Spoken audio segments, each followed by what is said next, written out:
Hi, my name's Andy Sykes. I'm an award-winning animator and illustrator based in the UK. Welcome to my lessons on Flash CS5. This is my website, hextuber.com. You can check out my animation, my illustration, my interactive work, and also more of my video tutorials in Flash.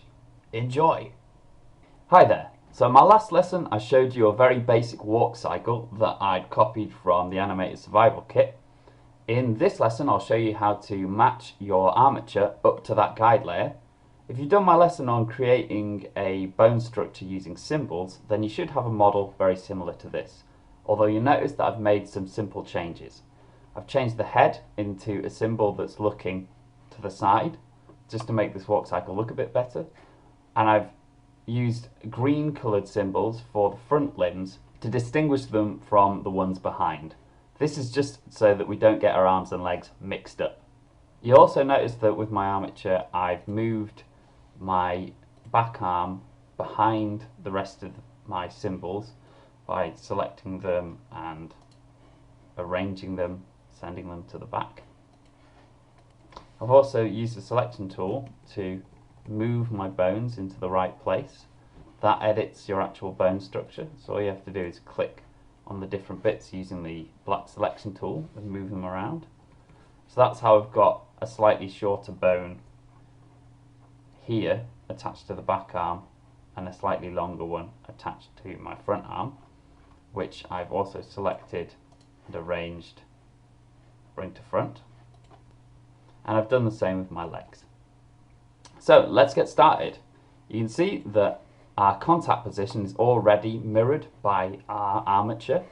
We've got our armature in our armature 2 layer and our Animated Survival Kit guide in our guide layer.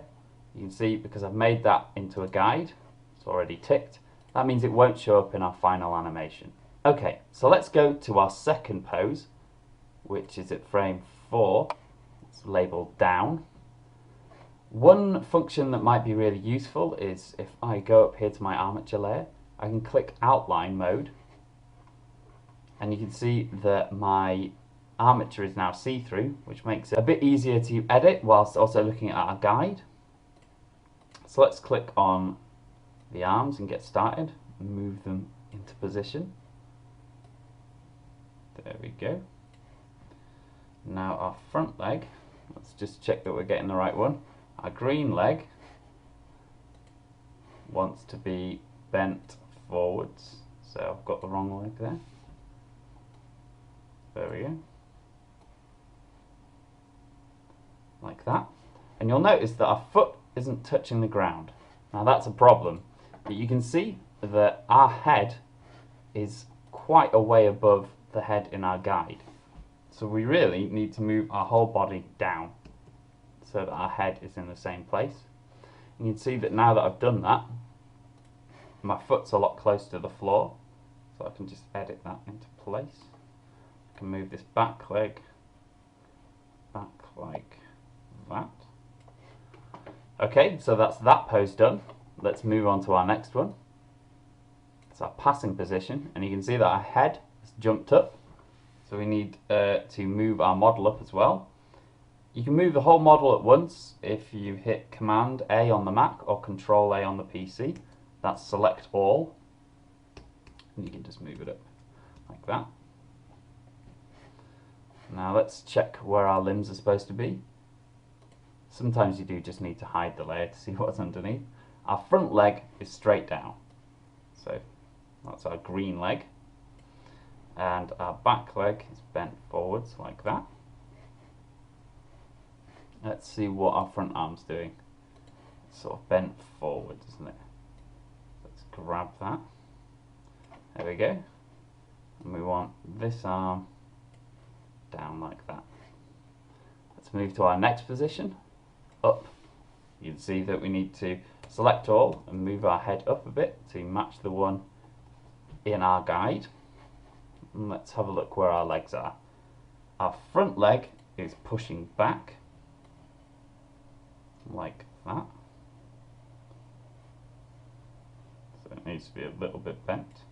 There we go. And our back leg, that's up like that with the toe pointing down. Our front arm is pushed forwards like that. And our back arm, let's have a look, it's pointing back like that. True. There we go.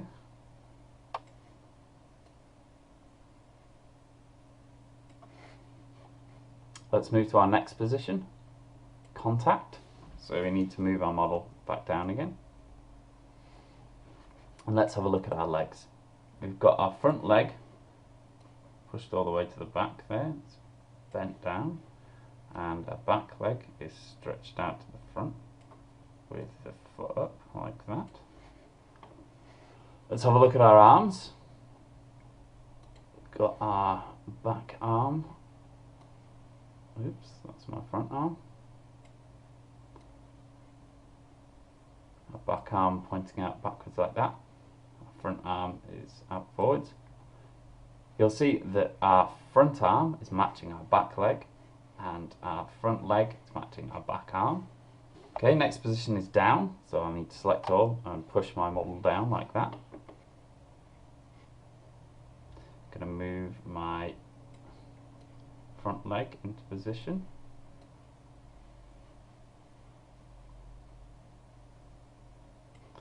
Like so.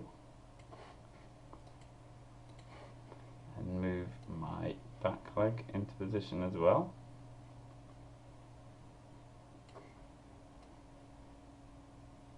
There we go. Swing our back arm up.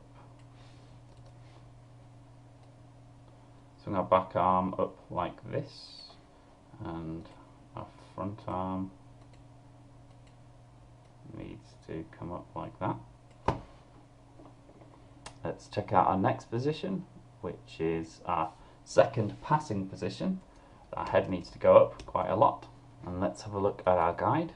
You can see that our back leg is straight down, so let's sort that out. There we go.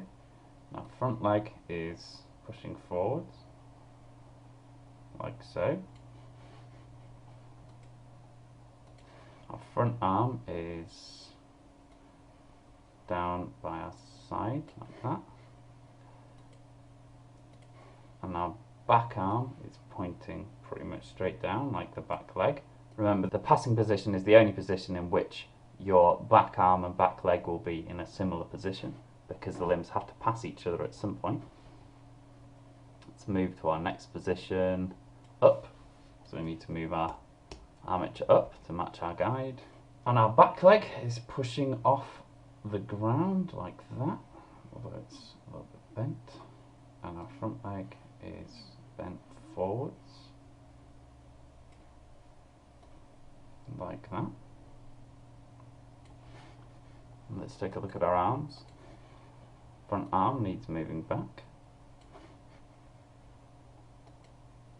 Our back arm needs to be moved forwards and bent a little bit, like that. Okay, and our last position is exactly the same as our first position. You can see our first frame is exactly the same as our last. That's necessary for a walk cycle because it has to loop. So instead of recreating this position again in our armature layer, we can go to our first frame, hold down Command on the Mac or Control on the PC, right click and copy that pose. Then we can Command click or Control click on our last frame and paste that pose in. So that saves us a bit of work. So let's have a look at our walk cycle. So there we go. We've got a very simple walk cycle using symbols and bones. You can embed this pose layer into a graphic symbol and have it loop as you tween it across the screen. Have a go yourself, and I'll see you in the next lesson. Hi, if you enjoyed this lesson, why not consider checking out the Hextuber Colouring and Activity book on my website, hextuber.com. It's suitable for kids and adults alike, and you can get it from Amazon, Play.com and WH Smith's. Cheers.